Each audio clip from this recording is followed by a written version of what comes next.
Well, I think the atrocities will clearly make a big difference to the mood. It will change the political mood. And in quite a lot of ways that I think will be helpful because it will bind the leaders together. They've already been spending a lot of time talking to each other about a big problem, and now they're in Paris to talk about another big problem. So I think it will help in the sense of helping to create a more cooperative mood.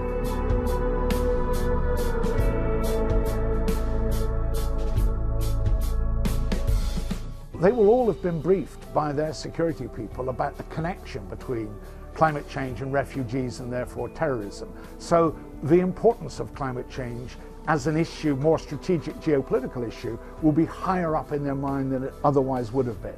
And I think that will therefore raise the likelihood of their getting an agreement.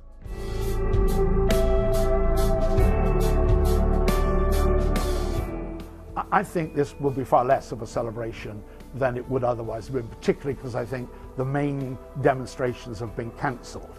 And so you won't have the civil society, the sort of colourful, cheerful, optimistic thing that you saw in New York, for instance. And that's a constraint. You will also see very big military presence, and that inevitably has a dampening effect.